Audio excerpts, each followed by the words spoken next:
শাসন ব্যবস্থার বিপ্লব বা রাষ্ট্রে ইসলাম প্রতিষ্ঠা হয়।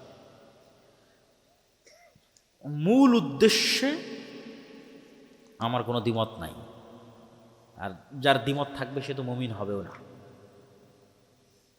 মূল উদ্দেশ্যটা কি? সেটা যে ইসলামের সামগ্রিক বিজয়, ইসলামের সার্বজনীন বিজয়। আমিও চাই, আপনিও চান, প্রত্যেক মুসলমান চাই ইসলামের সার্বজনীন বিজয় হোক, সামগ্রিক বিজয় হোক। পথ পদ্ধতির ধরন নিয়ে মতভেদ, মত পার্থক্য থাকতেই পারে। এই মতভেদ, এই মত পার্থক্যের কারণে সম্পর্ক নষ্ট এবং রেষারেষি এবং ভ্রাতৃত্ব নষ্ট, সেটা করা যাবে। অবশ্যই এই মত এবং পথেরগুলোর মধ্যে একটা অবশ্যই বেশি সঠিক হবে, আর একটা অবশ্যই কিছু না কিছু ভুল পথ হবে, কথাই ঠিক। আমার কাছে মনে হয়েছে, আমার ব্যক্তিগত চিন্তায়, যত ইসলামী দল, ইসলামী সংগঠন, যত রাজনৈতিক অনুষ্ঠান, যত রাজনৈতিক সম্মেলন, যত কিছুতে অংশগ্রহণ করেছি জাতীয় পর্যায়ে, সেগুলো কাছ থেকে দেখে আমার মনে হয়েছে আজকের বক্তব্যের উপর যে আলোচনা করলাম, যে ইমান বিল গায়েবে ইয়াকিন, যেটা গত 1 বছর আলোচনা করেছি জালসা মৌসুমে, এবং যেটার উপর বই লিখেছে আল্লাহর পথে যাত্রা, আমার কাছে মনে হয়েছে মুসলমানদের ওইটাতেই ঘাটতি। সকল মুসলমানের ব্রেনে ঢুকে গেছে, আলেম ওলামা থেকে শুরু করে মসজিদ সবার ব্রেনে ঢুকে গেছে যে দুনিয়ার রাস্তাই একমাত্র রাস্তা যেতে দিয়ে আমরা বিজয়ী হতে পারব। অতএব দুনিয়ার রাস্তায় যদি আমি না যাই তাহলে আমি বিজয়ী হচ্ছি না। অবশ্যই হিকমত দিয়ে চিন্তা চেতনা করে সিদ্ধান্ত গ্রহণ করতে হবে, যুগোপযোগী সিদ্ধান্ত গ্রহণ করতে হবে, এগুলো সব কথা ঠিক, কিন্তু এই বিশ্বাসটা ভুল। এই বিশ্বাসটা ভুল যে দুনিয়ার রাস্তাই একমাত্র রাস্তা।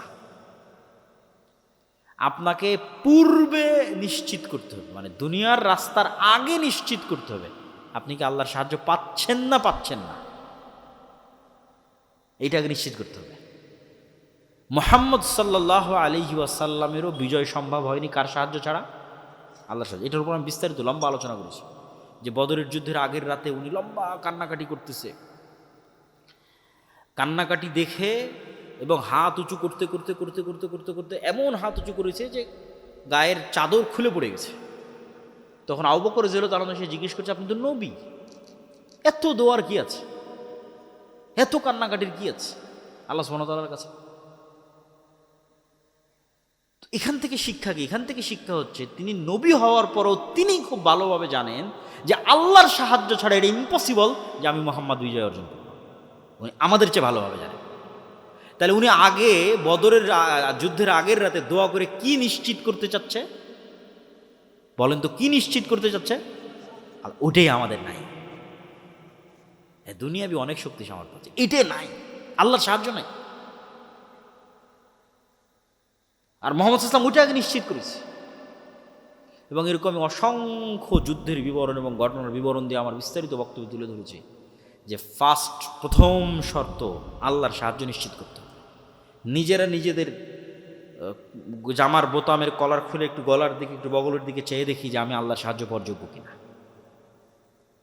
আমার মনে হয়নি যে আমার আল্লাহর সাহায্য পাওয়ার যোগ্য।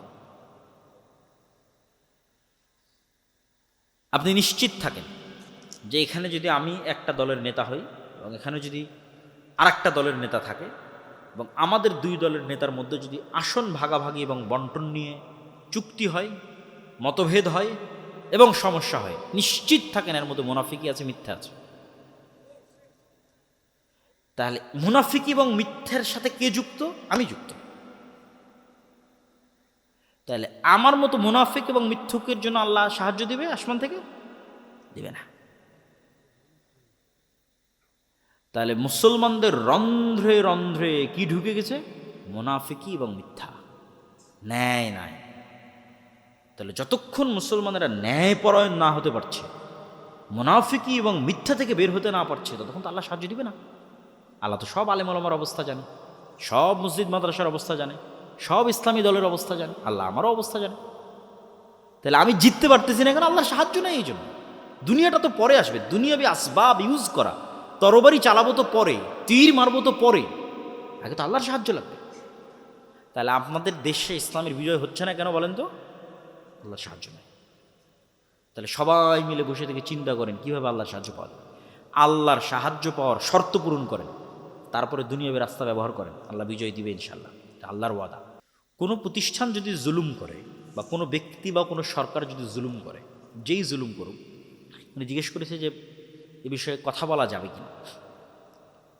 আল আমর বিল মারুফ এবং নাহি আনিল মুনকারের দলিলের আলোকে স্পষ্টভাবে বোঝা যায় যে সৎ কাজের আদেশ এবং অসৎ কাজে বাধা দেওয়া সকল নবী রাসূলের কর্তব্য, সকল মুসলমানের কর্তব্য। কুনতুম খায়রা উম্মাতিন উখরিজাত লিন্নাস তা'মুরুনা বিল মারুফ ওয়া তানহাউনা আনিল মুনকার। এই এক দলিলের ভিত্তিতে বড় প্রতিষ্ঠান নয়, বড় রাজনৈতিক দল নয়, সরকার নয়, স্বাভাবিক আপনার এলাকাতেও আপনার সমাজেও যে ধরনের অন্যায় হোক না কেন, মানুষ খালি আমর বিল মারুফ আর নাহি আনিল মুনকার মানে মনে করো ওখানে গান বাজাচ্ছে, ওখানে আমর বিল নাহি আর মুনকার করবো, আমর বিল নাহি আনিল মুনকার করবো। কিন্তু আর একজন যে আর একটা অন্য অন্যায় করতেছে যেটা গান বাজানো নয়, চাঁদা নিচ্ছে, ওখানে কেন আপনি আমর বিল মারুফ নাহি আনিল মুনকার করবেন না? কেন করবেন না? ওখানে আমর বিল মারুফ নাহি আনিল মুনকার করতে। তাহলে আমর বিল মারুফ এবং নাহি আনিল মুনকার এটা মুসলমানদের জরুরি দায়িত্ব, এটা করতেই হবে। এটা যদি রাষ্ট্রপ্রধান করে তবুও করতে হবে। হ্যাঁ, কিছু কিছু সময় সালাফে সালেহিন অবলম্বন করতেন যে রাষ্ট্রপ্রধানকে গোপনে নাসিহা করা। তো যেই দেশের যেরকম কালচার, সেই কালচারের ভিত্তিতে এটার সিদ্ধান্ত হবে। আমাদের দেশের কালচার কি? আমাদের দেশের কালচার হচ্ছে যদি রাষ্ট্র বা রাষ্ট্রের প্রধান কোনো একটা কাজের সিদ্ধান্ত গ্রহণ করে, মনে করেন সে কাজটা হারাম, আর বাংলাদেশের সকল আলেম ওলামা চুপ আছে, কেউ কোনো কথা বলতেছে না, তাহলে মানুষ কি মনে করবে? ওটা মনে হয় হালাল। তো মানুষকে তো আমার অন্তত এই গানটা দিতে হবে যেটা হারাম, এই জন্য আমাকে বলতে হবে, মিম্বারে বলতে হবে, খুতবায় বলতে হবে এটা হারাম। এখন সেটা যে রাষ্ট্রের বিরুদ্ধে যায় কিছু করার নেই, সরকারের বিরুদ্ধে যায় কিছু করার নেই। আমর বিল মারুফ ওয়া নাহি আনিল মুনকার এবং আল্লাহর বলা হুকুম এবং বিধিবিধান আমাকে বলতেই হবে। তো কিয়ামতের পূর্ব মুহূর্ত সম্পর্কে রাসূলুল্লাহ সাল্লাল্লাহু আলাইহি ওয়াসাল্লাম যা বলেছেন তা ঘটবে। আমাদের জন্য সবচেয়ে আতঙ্ক এবং ভয়ের বিষয় কি? সেটা হচ্ছে কিয়ামতের সবচেয়ে বড় আলামত চলে এসেছে, এটা হলো আমাদের জন্য সবচেয়ে আতঙ্কের বিষয়। সেটা কি? কিয়ামতের সবচেয়ে বড় আলামত হচ্ছে মুহাম্মদ সাল্লাল্লাহু আলাইহি ওয়াসাল্লামের প্রেরিত হওয়া। এটা কিয়ামতের সবচেয়ে বড় আলামত। কেননা মুহাম্মদ সাল্লাল্লাহু আলাইহি ওয়াসাল্লামের পূর্বে যত নবী গেছে প্রত্যেকের পরে অপেক্ষা হয়েছে পরের নবীর। উনি শেষ নবী নয়। ঈসা ইসলামের পরে আরেক নবী আসবে, মুসা আলাইহিস সালামের পরে আরেক নবী আসবে, দাউদ সুলাইমানের পরে আরেক নবী আসবে। তাহলে তো কিয়ামত তো এখন আসতেছে না। কিন্তু মুহাম্মদ সাল্লাল্লাহু আলাইহি ওয়াসাল্লাম এসেছে মানে এর পরে কি হবে বলেন তো? কিয়ামত হবে। একদম সঠিক উত্তর দিয়েছে যে মুহাম্মদ সাল্লাল্লাহু আলাইহি ওয়াসাল্লামের মৃত্যুর পরেই কি হবে? একটু জোরে বলেন তো কি হবে? কিয়ামত হবে। তাহলে মুহাম্মদ সাল্লাল্লাহু আলাইহি ওয়াসাল্লামের মৃত্যু ইটসেলফ কিয়ামতের সবচেয়ে বড় আলামতগুলোর একটা। মুহাম্মদ সাল্লাল্লাহু আলাইহি ওয়াসাল্লামের মৃত্যুর পরেই কিয়ামত হবে, 5 দিন পরে হোক, 1 দিন পরে হোক, 1000 বছর পরে হোক, 5000 বছর পরে হোক, কিন্তু মুহাম্মদ সাল্লাল্লাহু আলাইহি ওয়াসাল্লামের মৃত্যুর পরেই কিয়ামত হবে। তাহলে মুহাম্মদ সাল্লাল্লাহু আলাইহি ওয়াসাল্লামের পৃথিবীতে আগমন এবং পৃথিবী থেকে মুহাম্মদ সাল্লাল্লাহু আলাইহি ওয়াসাল্লামের বিদায়, এটা কিয়ামতের অনেক বড় একটা আলামত। এই আলামতি পার হওয়া হয়ে গেছে 1400 বছর। দাজ্জাল পৃথিবীতে যে কোনো মুহূর্তে বের হয়ে যেতে পারে, এটার প্রমাণ কি? স্বয়ং রাসূল সাল্লাল্লাহু আলাইহি ওয়াসাল্লামের জীবদ্দশাতে ইবনে সাইয়াদ নামে একজন ব্যক্তি, শেখ আব্দুর রাজ্জাক বিন ইউসুফের মরণ একদিন আসবেই বইয়ে বিস্তারিত আলোচনা করা আছে। ইবনে সাইয়াদ নামে একজন ব্যক্তি, সে ইহুদি, তাকে সাহাবীরা সন্দেহ করলো যে দাজ্জাল। তো আল্লাহর নবী উড়িয়ে দিলেন না যে না এ দাজ্জাল নয়। তাহলে আল্লাহর নবীও আশঙ্কা করতেন যে তার জীবদ্দশা তো দাজ্জাল চলে আসতে পারে। ওমর রাদিয়াল্লাহু তাআলা আনহু যখন তাকে হত্যা করতে চাইলেন, তখন রাসূল সাল্লাল্লাহু আলাইহি ওয়াসাল্লাম বললেন, এ যদি দাজ্জাল না হয় তো নিরপরাধ মানুষকে হত্যা কেন করবা? আর এ যদি দাজ্জাল হয় তাহলে তাকদীরের লিখন হচ্ছে একে হত্যা করবে। ঈসা আলাইহিস সালাম তুমি তো নাও। কিন্তু উনি তো সহজ ভাষায় বলতে পারতেন, আরে ওমর এ দাজ্জাল নয়, কি দরকার একে হত্যা করে, দাজ্জাল নয়, এটা বলেন। এ যদি দাজ্জাল না হয় নিরাপরাধ মানুষকে কেন হত্যা করবে? যদি দাজ্জাল হয়, সম্ভাবনা আছে, যদি দাজ্জাল হয় কে হত্যা করবে? তাহলে আজ থেকে 1400 বছর আগে মুহাম্মদ সাল্লাল্লাহু আলাইহি ওয়াসাল্লাম আশঙ্কা করতেন যে কোনো মুহূর্তে দাজ্জাল বের হয়ে যেতে পারে। তাহলে যে কোনো মুহূর্তে দাজ্জাল বের হয়ে যেতে পারে, এটার সম্ভাবনা আছে। এটা অস্বাভাবিক এবং অলৌকিক কোনো ঘটনা নয়, পৃথিবীর সব নবী রাসূল বলে গেছে। তো কিয়ামতের পূর্ব মুহূর্তে যে ঘটনাগুলো সংঘটিত হবে, এগুলো সম্পর্কে অনেক কানাঘোষা, অনেক ভুল ব্যাখ্যা, অনেক বিভ্রান্তিকর ব্যাখ্যা, সময় উল্লেখ করা, একটাকে আরেকটার সাথে লাগানো, এগুলো এই যুগে এসে প্রচুর পরিমাণে হচ্ছে। এই জন্য আমাদের সঠিক হাদিস জানা যেমন দরকার, সঠিক ব্যাখ্যা জানাও তেমন দরকার।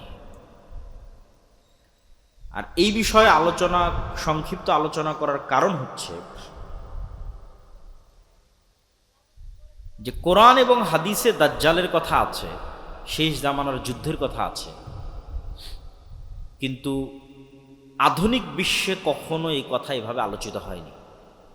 আজকের পূর্বে মুসলমানদের মধ্যে আলোচনার কথা বলতেছে না। মুসলমানদের আলেম ওলামা বক্তারা আজীবনই দাজ্জাল সম্পর্কে লিখেছে, কিয়ামতের পূর্ব মুহূর্ত সম্পর্কে লিখেছে, কিয়ামত সম্পর্কে লিখেছে, এটা মুসলমানদের কাছে স্বাভাবিক ঘটনা।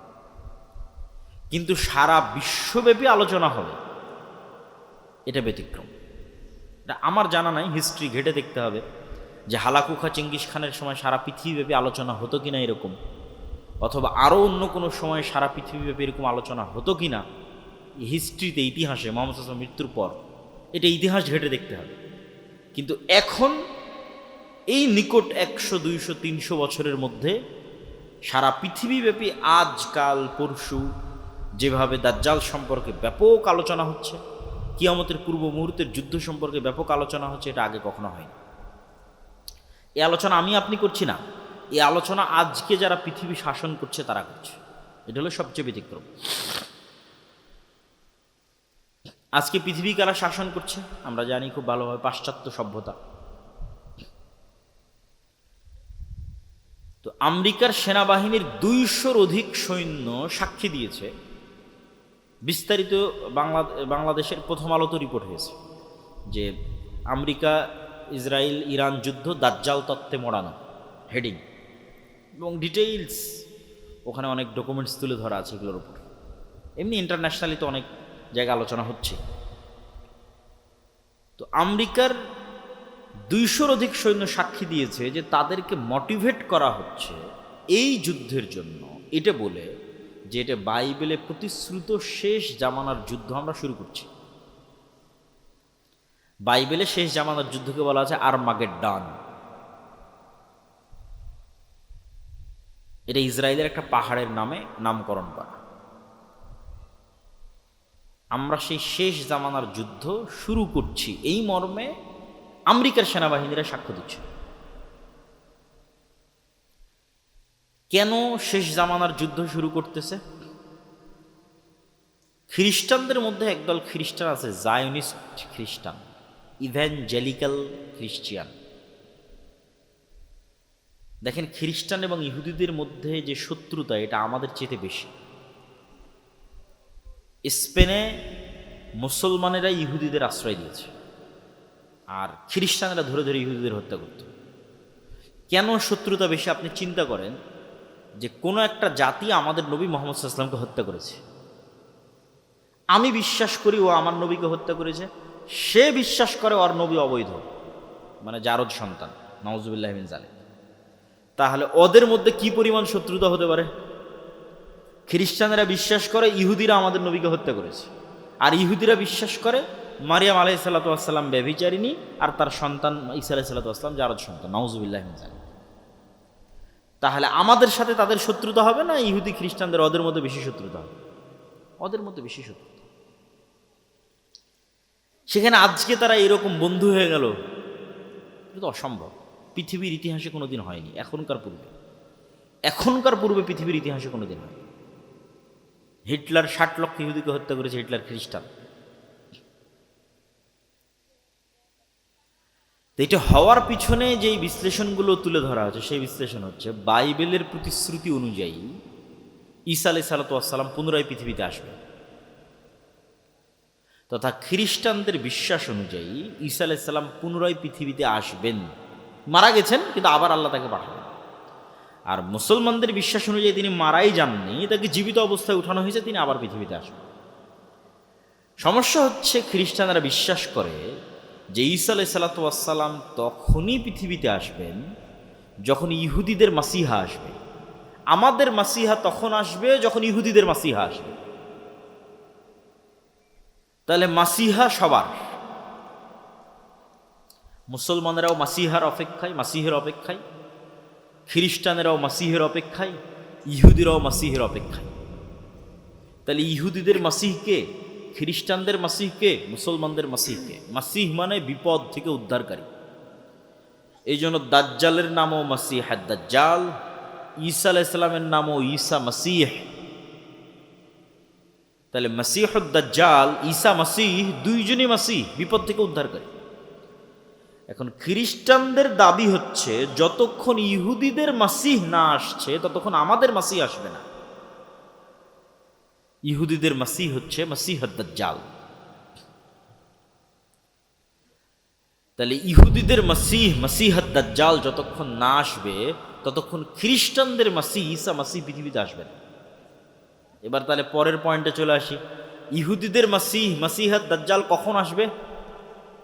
খ্রিস্টানদের বিশ্বাস হচ্ছে ততক্ষণ ইহুদিদের মাসিহ মাসিহুদ দাজ্জাল আসবে না যতক্ষণ না আমরা ইহুদিদেরকে জেরুজালেমে বসবাসের ব্যবস্থা না করে দিতে পারব।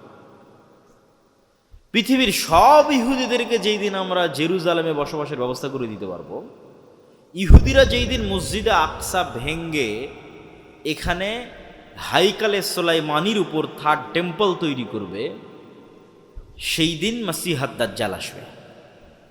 আর যখন মাসিহুদ দাজ্জাল আসবে তখন আমাদের ঈসা মাসিহ আসবে। অতএব ইহুদিদের সাথে আমাদের শত্রুতা থাকলেও ঈসা আলাইহিস সালামকে পুনরায় পৃথিবীতে নিয়ে আসার জন্য আমাদের ইহুদিদের সহযোগিতা করতে হবে, জেরুজালেমে ওদের একত্রিত করার জন্য। তাহলে সবার উদ্দেশ্য অতি দ্রুত দাজ্জালকে এবং ঈসা আলাইহিস সালামকে পৃথিবীতে নিয়ে আসা। যারা মোটামুটি ফ্রিল্যান্সিং করেন, পেপ্যালের সহকারী প্রতিষ্ঠাতা পিটার থিয়েল, উনি কিছুদিন পূর্বে ইতালির রাজধানী রোমে দাজ্জালের উপর সিরিজ আলোচনা করেছে গোপন রুদ্ধদ্বার বৈঠকে। তারা দাজ্জালকে বলে এন্টিক্রাইস্ট, আমরা বলি দাজ্জাল, তারা বলে এন্টিক্রাইস্ট। এবং বর্তমান আমেরিকার যিনি প্রতিরক্ষা মন্ত্রী হেগসেথ, প্রতিরক্ষা মন্ত্রণালয়ের নাম চেঞ্জ করে দিয়েছে আমেরিকা, এটার নাম দিয়েছে যুদ্ধ মন্ত্রণালয়, যুদ্ধমন্ত্রী। তাহলে বর্তমান যিনি আমেরিকার যুদ্ধমন্ত্রী, তার আপনারা গুগলে সার্চ দিলে পাবেন, তার বাহুতে কাফের লেখা আছে আরবিতে, ও নিজে ট্যাটু করেছে। কাফের শব্দটা আরবিতে নিজে ট্যাটু করেছে তার শরীরে। যে কোনো মুসলমান দেখলে তো চমকে যাবে, আরে বাবা, রাসূল সাল্লাল্লাহু আলাইহি ওয়াসাল্লাম বলতো দাজ্জালের কপালে কাফের লেখা থাকে, কিন্তু মানুষ তার শরীরে কাফের লিখে রেখেছে। তো এখন পৃথিবীতে যে বিষয়গুলো নিয়ে আলোচনা হচ্ছে এবং যে ধরনের পরিবেশ পরিস্থিতি চলতেছে, এগুলো অ্যাবনর্মাল, অস্বাভাবিক। এবং এই অস্বাভাবিকত্ব ধীরে ধীরে হলেও সামনে বাড়বে, খুব দ্রুতও সামনে বাড়তে পারে। তো দাজ্জালের ফিতনা সম্পর্কে রাসূল সাল্লাল্লাহু আলাইহি ওয়াসাল্লাম বলছেন যে সব ধন সম্পদ, আসমানের বৃষ্টির মালিকানা আর জমিনের ফসল উৎপাদনের মালিকানা সব থাকবে দাজ্জালের একচ্ছত্র আধিপত্যে। যে দাজ্জালের উপর ঈমান আনবে তাকে দেওয়া হবে, যে ঈমান আনবে না তাকে দেওয়া হবে না। এর চাইতে ভয়ঙ্কর ফিতনা পৃথিবীতে আর কোনোদিন যায়নি। তাহলে এখন আপনি চিন্তা করেন যে আজকে আমরা কাশিম বাজারে যে পেট্রোল পাম্পে তেল দেওয়া হবে শুনে সারা গাড়ির সেখানে লাইন হয়েছে, তেল দেওয়া হবে মর্মে। কালকে আপনাকে বলা হলো যে বিদ্যুৎ অফ, নাই বিদ্যুৎ, কিন্তু বাংলাদেশের তো নিজের তেল নাই, নিজের গ্যাস অত নাই। বাহিরের দেশ বিদ্যুৎ তেল দিলেই বাংলাদেশে বিদ্যুৎ চলবে। তাহলে তোমার বিদ্যুৎ অফ, তোমার গাড়িতে তেল অফ। আজকে যদি বিদ্যুৎ অফ হয় 2 দিনের মধ্যে সব মোবাইল বন্ধ হয়ে যাবে, সব মোবাইল, সব কম্পিউটার বন্ধ হয়ে যাবে। তাহলে আমরা 1 সেকেন্ডে 100 বছর পূর্বে ফিরে যাব। আজ থেকে 100 বছর পূর্বে তানোরে গরুর গাড়ি চলতো, সেই গরুর গাড়ি, অথবা সাইকেল, অথবা ঠেলা গাড়ি, অথবা পায়ে হেঁটে। এখন আপনাকে বলা হচ্ছে যে ঠিক আছে, তোমাকে তেলও দেওয়া হবে, বিদ্যুৎও দেওয়া হবে, সব দেওয়া হবে, দাজ্জালকে মানো। আপনি চিন্তা করেন যে আপনি এখন বসে চিন্তা করেন যে এই ফিতনা কি ভয়ঙ্কর হতে পারে। এটাই ঘটবে আমি সেটা বলছি না, কোরআন এবং হাদিসে তো এর চেয়ে ভয়ঙ্করটা বলা আছে যে আকাশে বৃষ্টি বর্ষণ করবে। এই তেল তো সামান্য কিছু।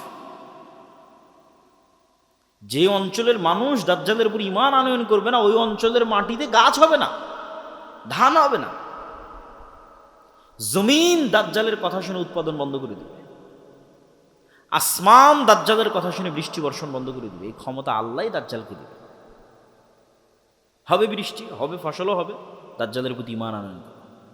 তো এখন আপনি চিন্তা করেন, যার ন্যূনতম অবৈধ সম্পদের উপর লোভ আছে এবং যার পরকালের উপর অগাধ আস্থা ও ইয়াকিন নাই, সে কি ফিতনা থেকে বাঁচতে পারবে? কোনো সুযোগ নেই। যার 1 টাকার প্রতি অবৈধভাবে ইনকামের ইচ্ছা আছে, যে লোভ সামলাতে পারে না, যে এই 1 টাকা আসবে, এটা আমি একটু অবৈধভাবে ইনকাম করিনি, এই লোভ যে সামলাতে পারে না, এই দাজ্জালের এই লোভ সামলাতে পারবে না, ঈমান বিক্রি করে দেবে। আর একটা কি বলেছি, পরকালের উপর অগাধ আস্থা। মানে আপনি কিসের আশায় দাজ্জালের বৃষ্টিও নিবেন না, দাজ্জালের ফসলও নিবেন না, দুর্ভিক্ষে না খেয়ে মারা যাবেন, কিসের আশা? পরকালে জান্নাতের আশা। যে চোখে জান্নাত দেখতে পায় না, ও এটার উপর টিকে থাকতে পারবে না। ওই যে আসহাবুল উখদুদের ঘটনা আল্লাহ সুবহানাহু ওয়া তাআলা কোরআন মাজিদে বলেছে, যে আসহাবুল উখদুদকে বলা হলো ঈমান ত্যাগ করো, না হয় আগুনে ঝাঁপিয়ে পড়ো। তো মা তার কোলের শিশু সহ আগুনের মধ্যে ঢুকে গেছে। আপনি বলেন, এই মানুষগুলোর পক্ষে ওই আগুনে ঢোকা তখনই সম্ভব যখন ওই আগুনের মধ্যে ওরা জান্নাত দেখতে পেয়েছে। যে আমরা আগুনে ঢুকছি না জান্নাতে ঢুকছি? বলেন, আগুনে ঢুকছে না জান্নাতে ঢুকছে? জান্নাতে ঢুকছে। ও যদি মনে করে আমি আগুনে ঢুকছি, ঢুকতে পারবে না, সম্ভব না। আর যখন মনে করেছে আমি আগুন থেকে বের হয়ে আমার বাড়িতে ফিরে যে আরামে ছেলে মেয়ে নিয়ে থাকি, তখন মনে করছে যে আমার বাড়িতে তো জাহান্নামের আগুন জ্বলছে, মানে কেমনে ফিরে যায়? তাহলে সামনে জান্নাত, পিছনে জাহান্নামের আগুন, কোনটা আমি অ্যাকসেপ্ট করব? এই পরকালের উপর এই মাত্রার ইয়াকিন যতক্ষণ আপনার না আসবে, আপনি ঈমান নিয়ে এই পৃথিবীতে টিকতে পারবেন না।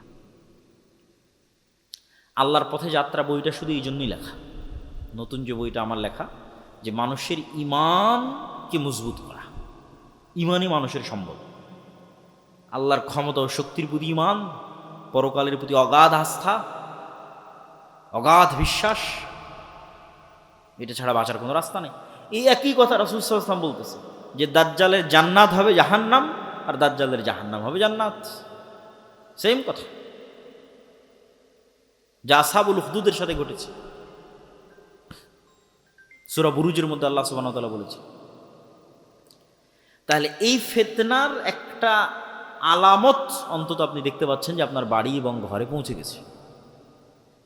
এটা বাড়তেও পারে, হয়তো ধীরে বাড়বে, হয়তো দ্রুত বাড়বে। তো কিয়ামতের পূর্ব মুহূর্তে রাসূলুল্লাহ সাল্লাল্লাহু আলাইহি ওয়াসাল্লাম বলছেন যে আমার এবং কিয়ামতের মধ্যে তোমরা কয়েকটা জিনিসকে গণনা করে রাখো। 1 নাম্বার আমার মৃত্যু, 2 নাম্বার মসজিদে আকসার বিজয়, 3 নাম্বার ভয়াবহ মহামারী। এখন কোন মহামারী, এটা নিয়ে আলেমদের মধ্যে মতভেদ আছে। উমর রাদিয়াল্লাহু তাআলা আনহুর জীবদ্দশাতে সিরিয়াতে একটা ভয়ঙ্কর মহামারী হয়েছে, কেউ কেউ বলেছে ওটা সেই মহামারী। আমরাও তো কয়েকদিন আগে দেখলাম করোনা মহামারী, আরও ভয়াবহ মহামারী আসতে পারে পৃথিবীতে। তারপর রাসূল সাল্লাল্লাহু আলাইহি ওয়াসাল্লাম বললেন এমন এক ফিতনা, যেই ফিতনা থেকে আরবের কোনো ঘর খালি থাকবে না। তো আলেম ওলামা ব্যাখ্যা করেছে এই ফিতনা হচ্ছে মোবাইল, কম্পিউটার, ইন্টারনেটের ফিতনা। তো মোবাইল, কম্পিউটার, ইন্টারনেটের ফিতনা তো সব ঘরে ঢুকেছে, খালি আরবের ঘরে ঢুকেছে? দক্ষিণ কোরিয়া, জাপান, আমেরিকা থেকে শুরু করে পৃথিবীর সব ঘরে ঢুকেছে। কিন্তু আল্লাহ নবী তো খাস করেছে এমন ফিতনা যেটা আরবের প্রত্যেক ঘরে ঢুকে, পৃথিবীর প্রত্যেক ঘরে। তো কোরআন এবং হাদিসে বেশিরভাগ জায়গায় ফিতনা মানে মারামারি, গণ্ডগোল, হত্যা, এগুলোই উদ্দেশ্য। তাহলে এমন মারামারি, এমন গণ্ডগোল, এমন হত্যা এবং রাহাজানি আরব বিশ্বে তৈরি হবে, যেই হত্যা, যেই গণ্ডগোল, যেই মারামারিতে আরবের প্রত্যেকটা ঘর যুক্ত হয়ে যাবে, বিরত থাকতে পারবে না, মুক্ত থাকতে পারবে না। আর এক হাদিসে রাসূল সাল্লাল্লাহু আলাইহি ওয়াসাল্লাম বলছেন, ফোরাত নদী থেকে স্বর্ণের পাহাড় বের হবে। এই স্বর্ণের পাহাড় নিয়ে এমন মারামারি হবে যে মারামারিতে পুরো আরব বিশ্ব যুক্ত হয়ে যাবে। মানুষের কাছে মনে হয় আরে স্বর্ণের পাহাড় বের হওয়ার কি সম্ভব? আচ্ছা আপনি বলেন তো, আজ থেকে 500 বছর আগে মানুষের কি মনে হতো যে মাটির নিচ থেকে তেল বের হওয়া সম্ভব? মনে হতো নাকি? যে তেলে বিদ্যুৎ জ্বলবে এটিকে মানুষ কল্পনা করতো? কখনো কল্পনা করতো? মাটির নিচ থেকে তেল বের হচ্ছে, গ্যাস বের হচ্ছে, বিদ্যুৎ চলতেছে, তো কখন কি বের হয়ে যাবে এটা আপনি বলতে পারবেন না। অথবা যদি সোনাকে সোনার অর্থেই রাখি তবুও সম্ভব কেন? উদাহরণ দিলাম, যদি সোনাকে মূল্যবান অর্থে ধরি, যে মূল্যবান কিছু বের হবে, মূল্যবান দামি, মূল্যবান দামি বুঝাতে সোনা ব্যবহার হয়, অস্বাভাবিক কিছু না, স্বাভাবিক। তাহলে এখন অন্তত তেল সোনার চেয়েও দামি, তেলের যা অবস্থা স্বর্ণের চেয়েও দামি। সারা পৃথিবীতেই টিকে আছে তেলের উপর, সারা পৃথিবী। তাহলে এখন কিসের যুদ্ধ চলছে? জ্বালানি যুদ্ধ, তেলের যুদ্ধ। তেল নিয়ে মারামারি, ভেনেজুয়েলার সাথে মারামারি তেল নিয়ে, ইরানের সাথে মারামারি তেল নিয়ে, আরব বিশ্বের সাথে মারামারি তেল নিয়ে। এই যুদ্ধের সামনে আরও বাড়তে পারে। তো রাসূল সাল্লাল্লাহু আলাইহি ওয়াসাল্লাম আরব বিশ্বে এরকম এক ভয়াবহ ফিতনার কথা বলে গেছেন, যেই ফিতনায় আরবের প্রত্যেক ঘর যুক্ত হবে। এই সেই ফিতনা নয়, আরবের প্রত্যেক ঘর ওই ফিতনায় যুক্ত হবে, ওই মারামারি, গণ্ডগোলে, কাটাকাটির সাথে যুক্ত হবে। তারপরে কি? একের পর এক আল্লাহ নবী গণাচ্ছে। এরপরে এই ফিতনার পরে আরবের প্রত্যেক ঘর যেই ফিতনায় যুক্ত হয়ে যাবে, এই ফিতনার পরে হুদনাতুন বাইনাকুম ওয়া বাইনার রোম, তোমাদের সাথে রোমানদের চুক্তি হবে।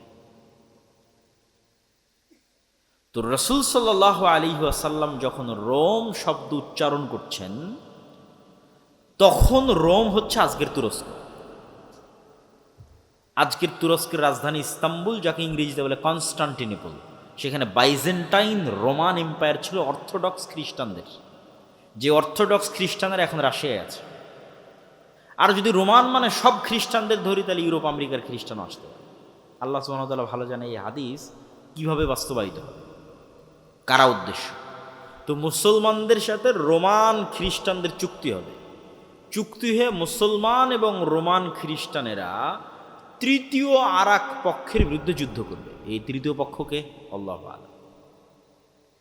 এই তৃতীয় পক্ষ ইহুদিরাও হতে পারে, হিন্দুরাও হতে পারে, বৌদ্ধরাও হতে পারে, অথবা রোমান দ্বারা যদি অর্থোডক্স খ্রিস্টান উদ্দেশ্য হয় তাহলে ক্যাথলিক ইউরোপ আমেরিকার খ্রিস্টানরা হতে পারে, অথবা রোমান দ্বারা যদি ইতালির রোম উদ্দেশ্য হয়, যেখান থেকে ইউরোপ উদ্দেশ্য হবে, তাহলে আমেরিকা, ইসরায়েল হতে পারে, রাশিয়া হতে পারে। তৃতীয় আর এক পক্ষের বিরুদ্ধে যুদ্ধ হবে। এই তৃতীয় আর এক পক্ষের বিরুদ্ধে যুদ্ধে তোমরা এবং রোমান খ্রিস্টানেরা বিজয়ী হবে। বিজয়ী হওয়ার পর কেউ একজন ক্রুশকে উঁচিয়ে ধরে বলবে যে এই ক্রুশের কারণে, যে ক্রস চিহ্ন পাদ্রীদের গলায় থাকে, এইটার কারণে আমরা বিজয়ী হয়েছি। তখন এক মুসলমান উঠে ক্রুশটা ভেঙে দেবে যে আল্লাহর সাহায্যে আমরা বিজয়ী হয়েছি। ক্রুশ ভাঙার কারণে তর্ক বিতর্ক, গণ্ডগোল, মারামারি, যুদ্ধ, মুসলমান আর খ্রিস্টান মুখোমুখি হয়ে যাবে, যারা কিছুক্ষণ আগে চুক্তিতে ছিল। চুক্তি হয়ে আর এক তৃতীয় পক্ষের বিরুদ্ধে যুদ্ধ করেছে। আমার কেন জানি মনে হয় যে এই তৃতীয় পক্ষের বিরুদ্ধে যুদ্ধ ইহুদিদের সাথে হতে পারে। কেন? রাসূলুল্লাহ সাল্লাল্লাহু আলাইহি ওয়াসাল্লাম আর এক হাদিসে বলেছেন যে ইহুদিদেরকে এমন ভয়াবহভাবে মুসলমানেরা হত্যা করবে একটা যুদ্ধে, কিয়ামতের পূর্ব মুহূর্তে এমন ভয়াবহভাবে হত্যা করবে যে পাথর এবং গাছ পর্যন্ত কথা বলবে যে মুসলমান আসো, আমার কি বলার নাম, আমার পিছনে ইহুদি লুকিয়ে আছে, হত্যা করো। এই যে পাথর এবং গাছ কথা বলবে, এটার সাথে আর একটা জিনিস আপনাকে বলে রাখি। রাসূল সাল্লাল্লাহু আলাইহি ওয়াসাল্লাম বলছেন মানুষের স্যান্ডেলও কথা বলবে, মানুষের রানও কথা বলবে। আর একটা কী বলেছেন রাসূল সাল্লাল্লাহু আলাইহি ওয়াসাল্লাম বলেছেন যে কিয়ামতের পূর্ব মুহূর্তে দাব্বাতুল আরজ বের হবে। যে দাব্বাতুল আরজ হবে একটা জন্তু, একটা জানোয়ার যে কথা বলবে মানুষের সাথে, জাসসাসা, গোয়েন্দা। যেই দাব্বাতুল আরজ তামিমাত দারির হাদিসে যখন দাজ্জালের সাথে দেখা করতে যায়, তখন দাজ্জালের প্রবেশ মুখে এক জন্তু জানোয়ার দাঁড়িয়েছিল, যাকে হাদিসে বলা হয়েছে দাব্বাতুল আরজ। কোন দিকে পিছন কোন দিকে বোঝা যায়নি। তো ওকে জিজ্ঞেস করে সাহাবীরা, তুমি কি বলে আনাল জাসসাস, আমি হচ্ছে গোয়েন্দা। তো প্রাণী কথা বলতেছে। আর মানুষের মনে হতে পারে যে প্রাণী কেমনে কথা বলতে, গাছ পাথর কেমনে কথা বলতে। মানুষের তৈরি সৃষ্টি জীব কথা বলতেছে এখন, যদিও সৃষ্টির ক্ষমতা মানুষের নাই, মানুষের বানানো বলতে পারে। যেমন মানুষের বানানো এআই এবং এআই ভিত্তিক রোবট আপনার সাথে কথা বলছে না? বলছে না, বলছে। আপনি এখন চ্যাট জিপিটির সাথে কথা বলেন, কথা বলবে। এখন জেমিনির সাথে কথা বলেন, কথা বলবে। আপনি যা বলবেন সে উত্তর দেবে সাথে সাথে। এই এআই তো পৃথিবীকে, যেমন ইন্টারনেট পৃথিবীকে চেঞ্জ করে দিয়েছে, সামাজিক যোগাযোগ মাধ্যম পৃথিবীকে চেঞ্জ করে দিয়েছে, বিদ্যুৎ পৃথিবীকে চেঞ্জ করে দিয়েছে, এআই পৃথিবীকে চেঞ্জ করে দিচ্ছে। কোথায় গিয়ে ঠেকবে আল্লাহ সুবহানাহু ওয়া তাআলা বলে। তাহলে মানুষের বানানো জিনিস মানুষের সাথে কথা বলতেছে বুদ্ধিমত্তার সাথে। সেখানে আল্লাহ সুবহানাহু ওয়া তাআলার জীব জন্তু জানোয়ার কথা বলবে না, এটা বিশ্বাস করা পাগলামি, এটা বিশ্বাস করা বোকামি। তো ওই তৃতীয় পক্ষের যুদ্ধ ইহুদিদের সাথে হতে পারে, আল্লাহু আ'লাম। এবার তৃতীয় পক্ষের যুদ্ধের পর মুসলমান এবং খ্রিস্টানেরা মুখোমুখি। এই যুদ্ধে রাসূলুল্লাহ সাল্লাল্লাহু আলাইহি ওয়াসাল্লাম বলছেন, এই যুদ্ধের ভিন্ন ভিন্ন অ্যাঙ্গেলে অনেক হাদিস আছে। আমি সবগুলো সারমর্ম বলতেছি আপনাকে, সব হাদিসের সারমর্ম। রাসূল সাল্লাল্লাহু আলাইহি ওয়াসাল্লাম আর এক হাদিসে বলতেছেন, ততদিন পর্যন্ত কিয়ামত হবে না যতদিন না আমার উম্মত রোমানদের বিরুদ্ধে যুদ্ধ করে আমাক এবং দাবেক নামক জায়গায়। এই জায়গা কোথায়?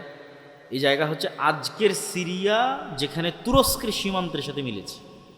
এখনকার সিরিয়ার সীমান্ত যেখানে তুরস্কের সীমান্তের সাথে মিলেছে, ইদলিব শহর, সেখানে এই নামে জায়গা আছে, বিশাল খোলা মাঠ, আমাক এবং দাবেক। ওই জায়গায় আমার উম্মত যতক্ষণ রোমান খ্রিস্টানদের বিরুদ্ধে যুদ্ধ না করছে ততদিন কিয়ামত হবে না।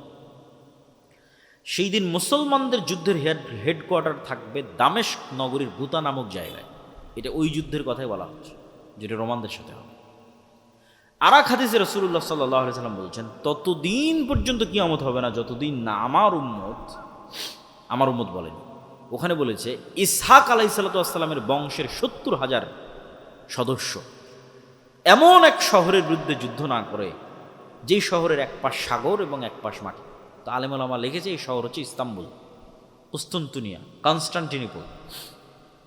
তা আমার উম্মত যখন এই ইসহাক আলাইহিস সালামের বংশের ৭০,০০০ মানুষ যখন ওই শহর বিজয়ে যাবে, তখন তাদের তরবারি চালানো লাগবে না, গুলি করা লাগবে না। তারা বলবে লা ইলাহা ইল্লাল্লাহ আল্লাহু আকবার, এটাতে শহর বিজয় হয়ে যাবে। লা ইলাহা ইল্লাল্লাহ এবং আল্লাহু আকবার আওয়াজ দিয়ে শহর বিজয় হবে। আর এক হাদিসে রাসূল সাল্লাল্লাহু আলাইহি ওয়াসাল্লাম বলছেন, অচিরেই কিয়ামতের পূর্ব মুহূর্তে এমন এক ভয়াবহ যুদ্ধ হবে যেটাতে রোমান এবং মুসলমানেরা মুখোমুখি হবে, যেটাতে রোমানেরা ৮০টি পতাকার অধীনে একত্রিত হবে। প্রত্যেক পতাকার অধীনে ১২,০০০ করে সেনাবাহিনী থাকবে, প্রায় কাছাকাছি ১০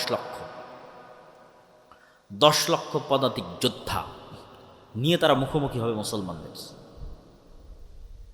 এই যুদ্ধে আমার উম্মত ৩ ভাগে বিভক্ত হবে। এই যুদ্ধে অংশগ্রহণ করার জন্য মদিনা থেকে তৎকালীন বিশ্বের সর্বশ্রেষ্ঠ সন্তানেরা বের হয়ে আসবে। তৎকালীন বিশ্বের সবচেয়ে তাকওয়াবান, সবচেয়ে আল্লাহওয়ালা, সবচেয়ে পরহেজগার, সবচেয়ে পাকা মুমিন মুজাহিদ বের হয়ে আসবে মদিনা থেকে, যারা এই যুদ্ধে অংশগ্রহণ করবে। আমার উম্মত এই যুদ্ধে ৩ ভাগে বিভক্ত হবে। এক ভাগ পালিয়ে যাবে যুদ্ধের মাঠ থেকে, এরা এত বড় কবিরা গুনাহ করবে যে আল্লাহ কিয়ামত পর্যন্ত এদের ক্ষমা করবে না। আর এক ভাগ মৃত্যুবরণ করবে, এরা পৃথিবীর সর্বশ্রেষ্ঠ শহীদ।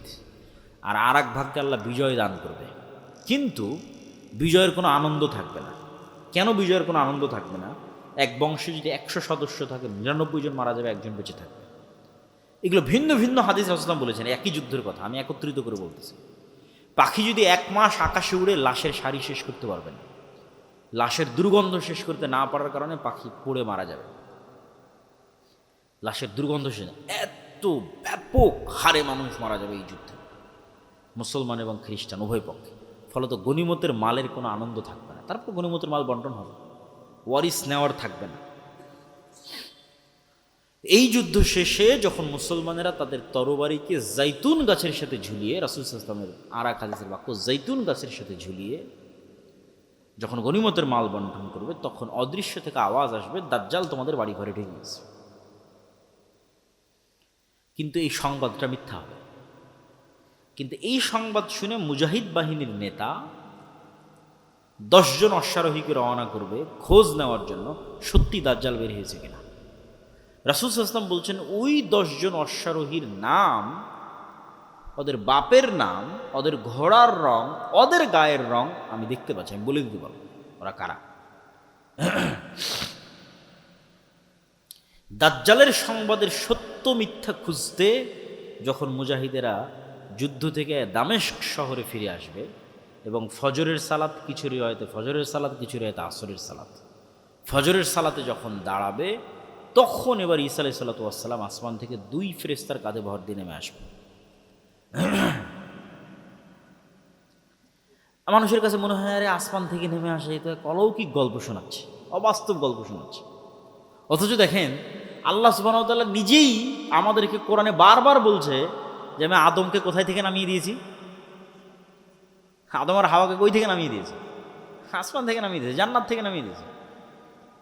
আমি ইবলিসকে কই থেকে নামিয়ে দিয়েছি? আসমান থেকে নামিয়ে দিয়েছি। তাহলে আসমান থেকে নামা নতুন না পুরাতন? পুরাতন। আসমান থেকে নামা পুরাতন। তাহলে আমরা যেখানে আদম আলাইহিস সালাতু ওয়াস সালামের ক্ষেত্রে বিশ্বাস করছি যে তাকে আসমান থেকে নামিয়ে দেওয়া হয়েছে, জান্নাত থেকে নামিয়ে দেওয়া হয়েছে, তাহলে এটা আমাদের কাছে অস্বাভাবিক কেন মনে হয় যে ঈসা আলাইহিস সালাম আসমান থেকে নেমে আসবে? কিন্তু অস্বাভাবিক নয়, এই ঘটনা তো পৃথিবীতে আগেই ঘটেছে।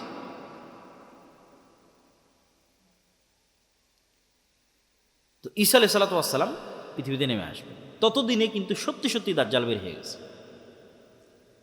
এবার ততদিনে যে সত্যি সত্যি দাজ্জাল বের হয়ে গেছে, দাজ্জাল পৃথিবীতে থাকবে 40 দিন। তার প্রথম দিন হবে 1 বছর, দ্বিতীয় দিন হবে 1 মাস, তৃতীয় দিন হবে 1 সপ্তাহ, বাকি দিন হবে স্বাভাবিক দিন। তাহলে মোট কয় দিন হচ্ছে এখন হিসাব করে? মোট হবে 1 বছর 2 মাস 14 দিন। কতদিন? 1 বছর 2 মাস 14 দিন সে পৃথিবীতে বিচরণ করবে। কিন্তু এই জায়গায় সবচেয়ে ভয়াবহ কথাটা বলা হলো যে প্রথম দিন হবে 1 বছর। কেমনে 1 বছর হবে একদিন? যদি আমরা আমাদের আধুনিক বিজ্ঞানের আলোকে চিন্তা করি, তাহলে পৃথিবী যেই গতিতে ঘুরতেছে আর সূর্য যেই গতিতে ঘুরতেছে, এটার মধ্যে পরিবর্তন লাগবে। এই ঘোরার গতিতে কি লাগবে? পরিবর্তন লাগবে। সূর্য আর পৃথিবীকে থেমে যেতে হবে, অথবা ধীর হতে হবে। আর যদি বলি না, এই সিস্টেমের মধ্যে আল্লাহ অলৌকিকভাবে ঘটাবে, আল্লাহ সুবহানাহু ওয়া তাআলা ভালো জানেন। রাসূল সাল্লাল্লাহু আলাইহি ওয়াসাল্লাম জিজ্ঞেস করলেন, আল্লাহ নবী, দাজ্জালের গতি কেমন হবে? বলেন, কাগাইসিন ইস্তাদবারাতহুর রিহ, মেঘমালার যেমন গতি, আকাশে উড়ন্ত মেঘমালার যেমন গতি তেমন হবে। তখন মানুষেরা মনে করে যে আরে দাজ্জাল মনে হয় তাহলে বিমানে উড়বে, মানুষ মনে করে। কিন্তু আমার প্রশ্ন হচ্ছে, মানুষের বানানো বিমান যদি আকাশে উঠতে পারে, তা আল্লাহ সুবহানাহু ওয়া তাআলার সৃষ্টি নিজে কেন উঠতে পারবে না আকাশে? অস্বাভাবিক কি? আল্লাহর আর এক সৃষ্টি পাখি উঠতেছে না? হতে পারে, বিমানও সফর করতে পারে। কিন্তু এই শুধু দূরবর্তী ব্যাখ্যা নয়, রিয়াল সম্ভাবনাও আছে, সেটা বুঝাচ্ছি যে দাজ্জাল নিজেই মেঘের গতিতে চলবে, এটার সম্ভাবনা আছে কোনো কিছুর সাহায্য ছাড়াই। আর দাজ্জালের সাথে যেটা লম্বা ঘটনা তামিমাত দারির, ওই লম্বা ঘটনায় দাজ্জাল 4টা প্রশ্ন করেছে তামিমাত দারিকে, যেটাতে দাজ্জালের সাথে তামিমাত দারির সাক্ষাৎ হয়। এটাও আমাদের জন্য একটা প্রমাণ বহন করে যে দাজ্জালের সাথে সাক্ষাৎ সম্ভব। দাজ্জালের সাথে সাক্ষাৎ সম্ভব। তামিম আদ-দারির যদি দাজ্জালের সাথে সাক্ষাৎ সম্ভব, তো আজকের পৃথিবীর যে কোনো মানুষের দাজ্জালের সাথে সাক্ষাৎ সম্ভব, তার প্রকাশের পূর্বেই, মানে সে পৃথিবীতে আগমনের পূর্বেই। সুতরাং এখনও যে কেউ দাজ্জালের সাথে যোগাযোগ করছে না, দাজ্জালের সাথে দেখা করছে না, সাক্ষাৎ করছে না, এটা সম্পূর্ণরূপে উড়িয়ে দেওয়া যাবে না। কেননা তামিম আদ-দারি দাজ্জালের সাথে সাক্ষাৎ করেছে। তা আপনি বলবেন এখনকার আধুনিক স্যাটেলাইট, এই স্যাটেলাইটের মধ্যে পৃথিবীর এমন কোনো দ্বীপ নাই, এমন কোনো জায়গা নাই যেটা মানুষ জানে না। তো অ্যাপস্টেইন ফাইল প্রকাশের আগে কে জানতো যে অ্যাপস্টেইনের এরকম একটা দ্বীপ আছে, যেই দ্বীপে মার্ক জুকারবার্গ যায়, পৃথিবীর সব ধনকুবেররা যায়, আর সেখানে এইভাবে নারী সাপ্লাই হয়, ছোট ছোট শিশু বাচ্চা সাপ্লাই হয়, আবার তাদেরকে এভাবে ধর্ষণও করা হয়। স্যাটেলাইট তো ঠিকই ছিল, কে জানত? যার স্যাটেলাইট আছে যদি জানতে না দেয় আপনাকে, স্যাটেলাইট তো আমার নাই, কার আছে? যারা আজকের পৃথিবীর ক্ষমতা নিয়ন্ত্রণ করতেছে, ও যদি আমাদের জানতে না দেয়, আমাদের বাপেরও ক্ষমতা নাই জানার যে কোথায় কি হচ্ছে, সম্ভব নয়। আর যদি মেনে নেই যে না, আসলে এই পৃথিবী, যেই পৃথিবী আমরা এখন চোখে দেখছি, এই পৃথিবীতে দাজ্জাল নাই, তো বিজ্ঞান বলতেছে যে মানুষ 3D ডাইমেনশনে দেখে। এই পৃথিবীতে এমন প্রাণীর বসবাস সম্ভব যে 3 ডাইমেনশনের উপরে, 4th dimension, 5th dimension, 6th dimension, 7th ডাইমেনশনে বসবাস করে, এই পৃথিবীতে আছে, কিন্তু মানুষ দেখতে পাবে না। যেমন জিন আছে, দেখতে পাচ্ছি না, ফেরেশতা আছে, দেখতে পাচ্ছি না, এরা অন্য ডাইমেনশনে বসবাস করতেছে। ঠিক আপনি যদি একটা ছোট্ট পাখিকে একটা বন্দি ঘরের মধ্যে ছেড়ে দেন, পাখি জানালাই খুঁজে পাবে না, অথচ আপনি বলছেন কিরা আমি তো জানালা দেখতে পাচ্ছি, ও দেখতে পায় না কেন?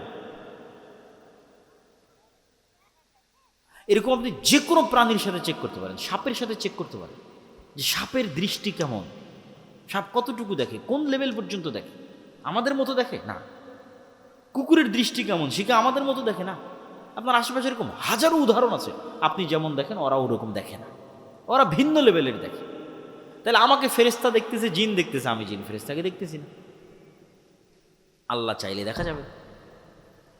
সুতরাং পৃথিবীতে থাকা অবস্থাতেও না দেখা সম্ভব। আবার পৃথিবীতে থাকা অবস্থায় অন্যরা দেখতেছে, আছে, আমাকে দেখতে দেওয়া হচ্ছে না, যেটা আগেরটা বললাম সেটাও সম্ভব। আমাকে জানতে দেওয়া হচ্ছে না, সেটাও সম্ভব। এবং দাজ্জালের প্রকাশের পূর্বে তার সাথে সাক্ষাৎও সম্ভব। তো তামিম আদ-দারির হাদিসে তামিম আদ-দারিকে জিজ্ঞেস করছে দাজ্জাল আরবের লোকজনকে 4টে জিনিসের কথা বলছে। বহাইরা তাবারিয়ার কথা বলো, আইনে জোগরের কথা বলো, নাখাল বাইসানের কথা বলো, আর নবী আল উম্মির কথা বলো। এই বহাইরা তাবারিয়া হচ্ছে সি অফ গ্যালিলি, যেটা আজকের ইসরায়েলের সীমানার মধ্যে পড়ে। এই নাখাল বাইসান হচ্ছে ইসরায়েলের একটা শহর, বাইতশিয়ান, যেটাও আজকে ইসরায়েলের সীমানার মধ্যে পড়ে। আর আইনে জোগার হচ্ছে জর্ডানের যে ডেড সি আছে, মৃত সাগর আছে, যেখানে লূত আলাইহিস সালামের কওমকে ধসিয়ে দেওয়া হয়েছিল, এই ডেড সির পার্শ্ববর্তী একটা ঝর্ণা বা কুয়া। আর এই 3টে জায়গায় 50 কিলোমিটারের মধ্যে হবে, এখান থেকে 50 কিলোমিটার আশপাশে। 2টে ইসরায়েলের সীমানার মধ্যে, আর একটা ইসরায়েলের সীমানা লাগানো। আর এই 3টে জায়গায় আবার ইহুদি খ্রিস্টানদের বাইবেল এবং তাওরাতে বর্ণিত বিভিন্ন কারণে পবিত্র।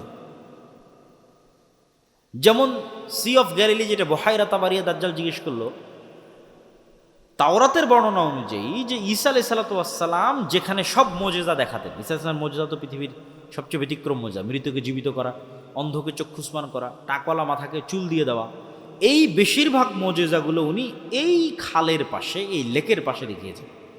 এই জন্য সারা ইউরোপ, সারা আমেরিকা থেকে লক্ষ লক্ষ খ্রিস্টান দর্শনার্থী এটা দেখতে আসে। Bahaira Tabariya, lake of Tiberias, sea of Galilei.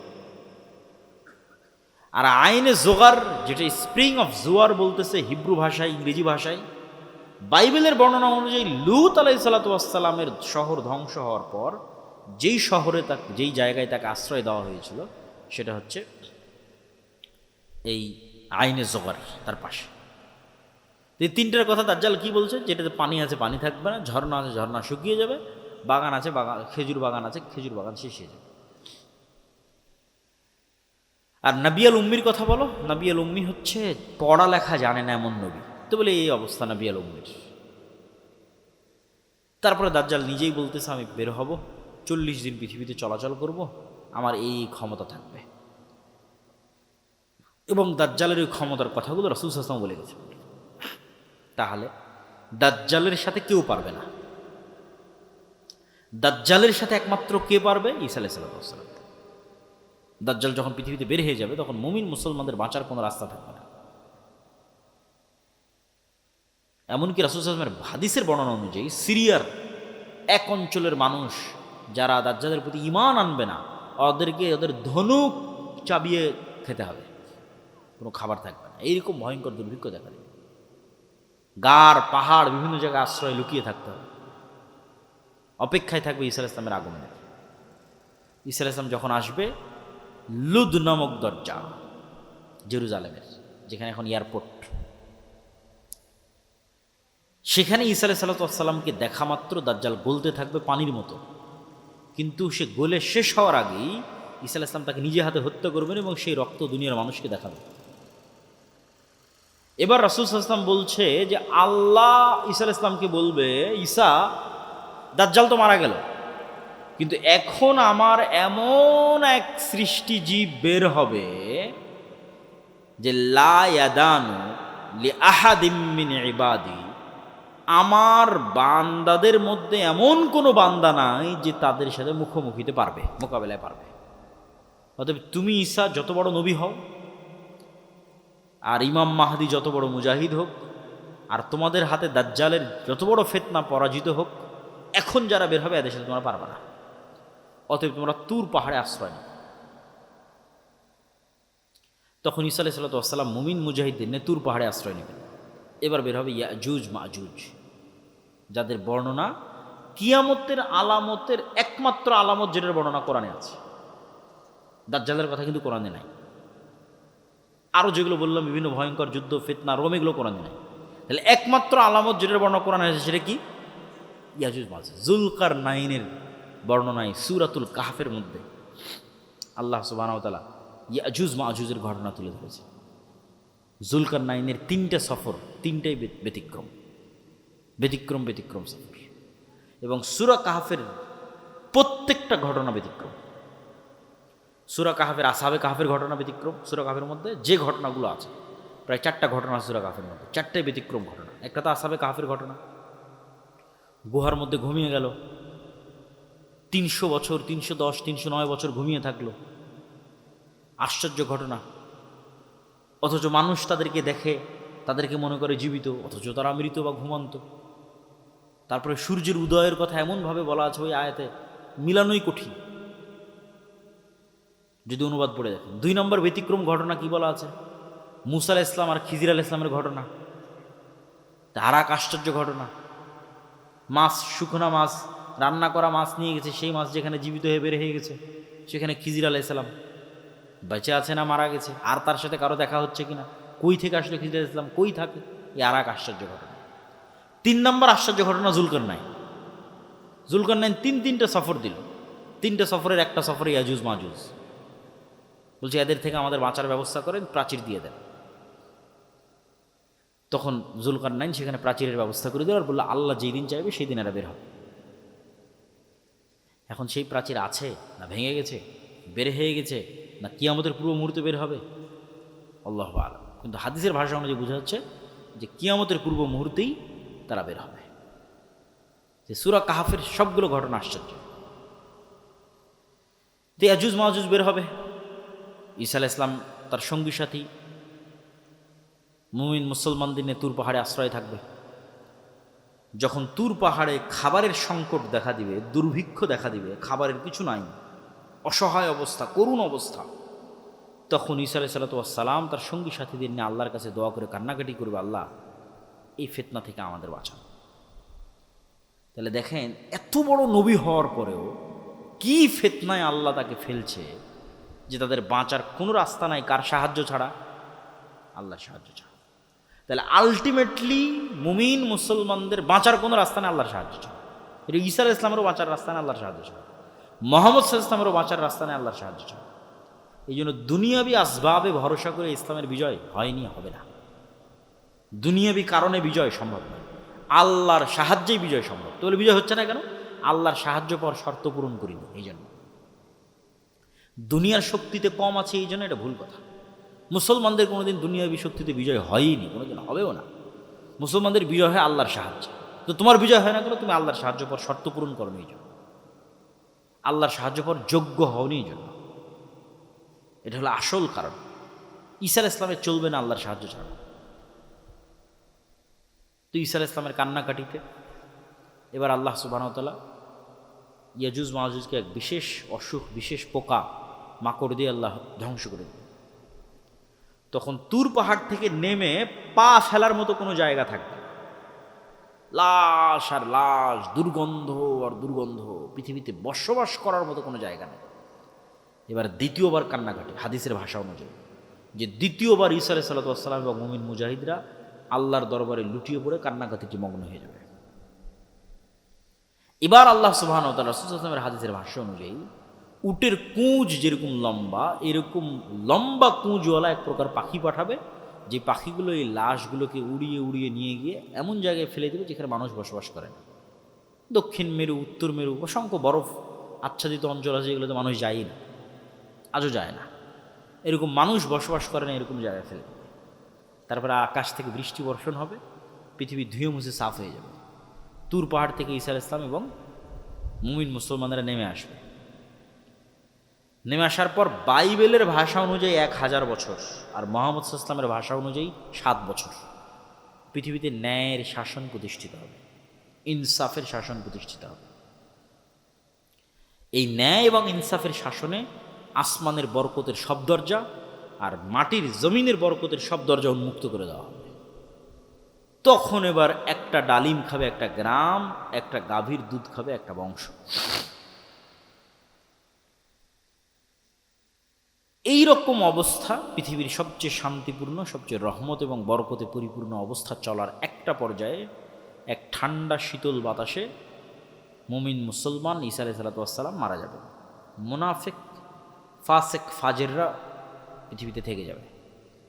এবার আসবে ওই হাদিসগুলোর বাস্তবায়ন। মানুষ ভুল বুঝে, বলে এমন এক সময় আসবে যে সময় আল্লাহ নাম নেওয়ার লোক থাকবে না, বলে এমন এক সময় যে সময় কোরআন পড়ার লোক থাকবে না, এমন এক সময় যে সময় হজ করার লোক থাকবে না, এমন এক সময় কাবা ঘর ভেঙে দেওয়া হবে। এগুলো এবার এখন এমন এক সময় আসবে যখন মানুষ কুকুর শ্রীকাল যেভাবে রাস্তায় মিলিত হয় ওইভাবে মিলিত হবে। এগুলো ঈসা আলাইহিস সালামের আগে নয়।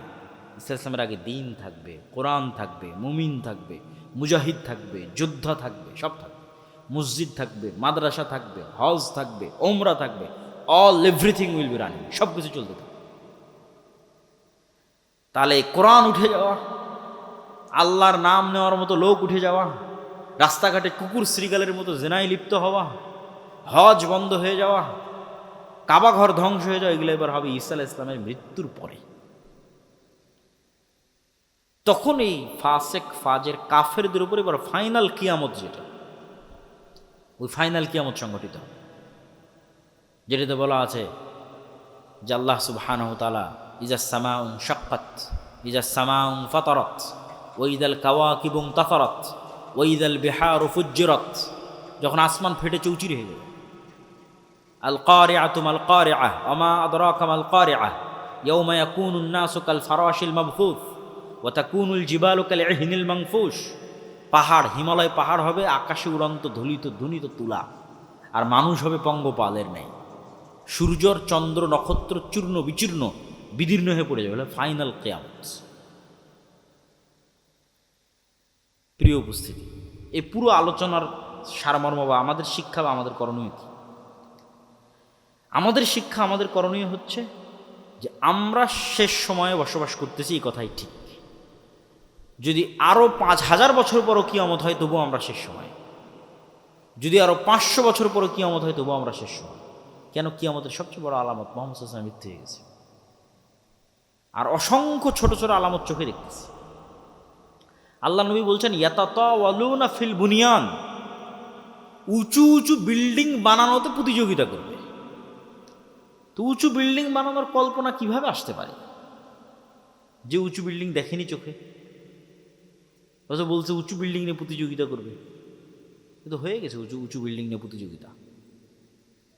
যে রাসূল সাল্লাল্লাহু আলাইহি ওয়াসাল্লামের হাদিসগুলো দেখলে বোঝা যায় যে না দেখে যে জিনিসগুলোর বর্ণনা রাসূল সাল্লাল্লাহু আলাইহি ওয়াসাল্লাম দিয়েছেন সেগুলো আমরা নিজেরা বাস্তবে সচক্ষে দেখতেছি। এগুলোই কিয়ামতের আলামতের জন্য যথেষ্ট। তা আমাদের আজকের আলোচনার সারমর্ম কি? আমাদের দুটো জিনিস লাগবে, তাহলে আমরা পৃথিবীতে ফিতনা মুক্ত অবস্থায় বিদায় নিতে পারব। এক নাম্বার বলেছি, পরকালের প্রতি অগাধ বিশ্বাস। আপনার প্রত্যেক কাজের পিছনে মূল উদ্দেশ্য থাকবে জান্নাতে যাওয়া। ওইটা সফল হলে আপনি আসল সফল। দুনিয়াতে সফল নয়, দুনিয়াতে সফল নয়। দুনিয়াতে আপনি সবসময় জিতবেন, সবসময় আপনার কাছে ক্ষমতা থাকবে না, তাহলে দাজ্জালের ফিতনা আল্লাহ দিত না।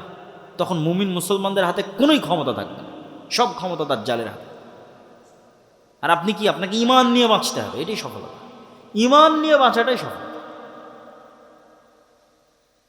তাহলে ঈমান নিয়ে বাঁচার জন্য আমি বলেছি দুটো জিনিস লাগবে। এক, পরকালের প্রতি অগাধ আস্থা ও বিশ্বাস, পরকালকে দেখতে পেতে হবে।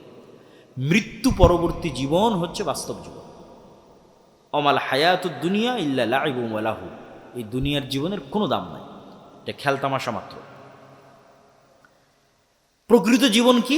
লাহিয়াল হায়াওয়ান, আল্লাহ কোরআনে বলেছে পরকালই জীবন। পরকালই জীবন, দুনিয়ার জীবন নয়। তাহলে পরকালের যে জীবনটা, ওই জীবনটা হচ্ছে প্রকৃত জীবন, বাস্তব জীবন। এই জীবন নয়। আর এক আয়াতে আল্লাহ সুবহানাহু ওয়া তাআলা বলছেন পরকাল হচ্ছে খায়রুম ওয়া আবকা, সর্বোত্তম, চিরস্থায়ী, পার্মানেন্ট। তাহলে ক্ষণস্থায়ী এই দুনিয়াতে সফলতা কি? পরকালের প্রতি অগাধ আস্থা রাখা। দুই নাম্বার, দুনিয়া বিসর্জন দেওয়ার সক্ষমতা। যেটা আমি বাক্য শুরু করেছি যে 1 টাকার প্রতি যদি আপনার অবৈধ লোভ থাকে, আপনি দাজ্জালের ফিতনা থেকে বাঁচতে পারবেন না। আপনি ঈমান বিক্রি করে দিবেন, ঈমান বিসর্জন দিয়ে দিবেন। যার ন্যূনতম দুনিয়ার প্রতি লোভ নাই, পরিপূর্ণরূপে দুনিয়া বিসর্জন দেওয়ার মানসিকতা আছে, যে কোনো বিপদ আপদে কঠোর থেকে কঠোর ধৈর্য ধারণের মানসিকতা আছে, ইস্তেকামাত আছে, এই মানুষগুলো ঈমান থেকে নিয়ে পৃথিবী থেকে বিদায় নিতে পারবে। দুটো জরুরি কাজ বলে বক্তব্য শেষ করব। ইব্রাহিম আলাইহিসসালাতু ওয়াসসালাম তার পরবর্তী বংশধরের জন্য দুটো বিষয়ের দোয়া করেছেন আল্লাহ সুবহানাহু ওয়া তাআলার কাছে। রব্বি জাআল হাযাল বালাদা আমিনা ওয়াজনুবনি ওয়া বানিয়া আন না'বুদাল আসনাম। আল্লাহ মক্কা শহরকে নিরাপদ করে দাও, আমার পরবর্তী বংশধর কেউ যেন মূর্তি পূজক না হয়, শিরক না করে। শিরক ভয়াবহ। তাহলে এক নাম্বার, ইব্রাহিম আলাইহিস সালাম আল্লাহর কাছে চাচ্ছেন তার পরবর্তী বংশধরের জন্য, মানে স্পেশাল কিছুই চাচ্ছে যেটা আল্লাহ তাকে দিবে। একে, মক্কা শহরকে নিরাপদ করে দেন। দুই, আমার পরবর্তী বংশধরের জন্য শিরিক না করে। তিন, রব্বি জাআলনি মুকিমাস সালাহ ওয়া মিন যুররিয়াতি, আমার পরবর্তী বংশধরের জন্য বেনামাজি না হয়। তাহলে 5 ওয়াক্ত সালাতের উপর প্রতিষ্ঠিত থাকা এবং ঈমানের উপর প্রতিষ্ঠিত থাকা, এটাই মুসলমানের বাঁচার রাস্তা।